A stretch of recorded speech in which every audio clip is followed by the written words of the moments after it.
Welcome back, boxing fans. So it's diabolical for boxing fans to want Gervonta Tank Davis to step up because according to this guy, he's got a pretty good resume. Yet the irony is a guy whose resume is fucking super impressive consistently is held to a higher standard. Once again, this is the same kind of low bar for success that Claressa Shields is held to, the same low bar of success that Gervonta Tank Davis is held to. With Black American fighters, they don't need to do anything to be praised as GOATs and the faces of boxing. Whereas non-Black American fighters, even when they reach the heights of success, become undisputed, pound for pound top fighters in boxing, have the best resumes in the sport, and are the biggest pay-per-view stars worldwide. They still haven't done enough. They still haven't proven themselves because the color of their skin. And that's what this comes down to. Gervonta Tank Davis is a 30-year-old world champion in 2 weight divisions. 2, 130, 135. Never been a legitimate champion at 140. Doesn't want to fight at 140, right? This is a guy who doesn't need to move up in weight classes. Yet we've heard historically from some people criticizing Golovkin and other fighters because they didn't want to move up weight divisions. Right? People, the same people that praise Gervonta Tank Davis and have low expectations for him want Inoue to go up 7 weight divisions to fight Tank Davis. So Inoue needs to go up 7 weight divisions.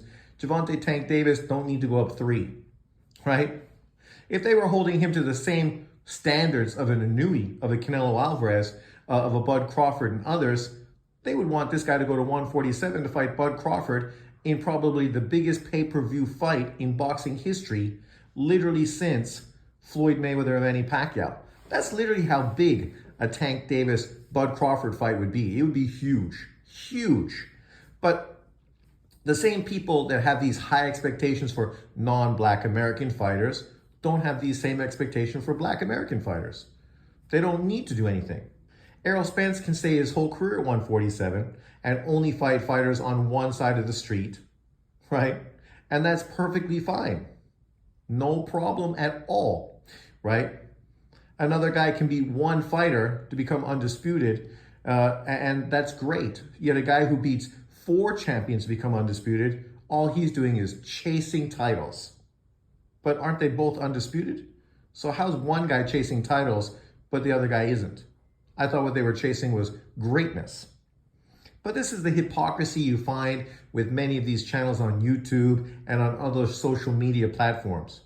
The radical fan bases that you can't actually have an educated boxing conversation with because these guys are just not fucking educated. Sorry, you're fucking stupid. You've always been stupid and there's nothing changed over the last fucking 8 years. Your content is still stupid and you still are fucking coming across as if you're fucking brain dead, right? Because to say that people are targeting Tank Davis because he's Black, that's why they want him to fight top level fighters in boxing. So what does that say about you, who want every non-Black fighter to actually fight great opposition?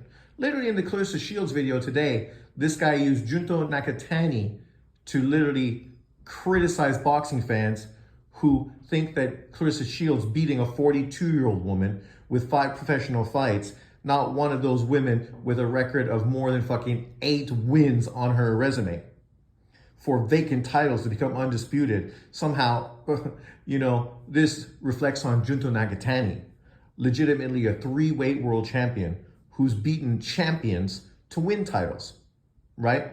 And now is in line trying to get a fight with a pound-for-pound fighter in Inoue, moving up in weight to get that fight. But we're going to criticize this guy who's literally younger than Claressa Shields, younger than Tank Davis. I mean, in one of his upcoming fights in 2025, he's going to do what Tank Davis has never done, which is unify titles. He's already done what Tank Davis has never done, win 3 weight divisions, right? But we're going to criticize him because he's Asian, right? That's why we're pointing out fighters like him, because we need to point to a non-Black fighter to show how non-black boxing fans are so unfair because they hold black fighters to such high expectations. Yet, what could be a higher expectation than wanting to see Junto Nakatani fight Bam or Inoue, 2 pound-for-pound fighters? Like, literally, you're shooting yourself in your foot with that stupid fucking narrative. Because if Junto Nakatani fans want him to fight Bam Rodriguez and want him to fight the monster, Inoue, aren't they asking him to do the exact same thing they want Tank Davis to do?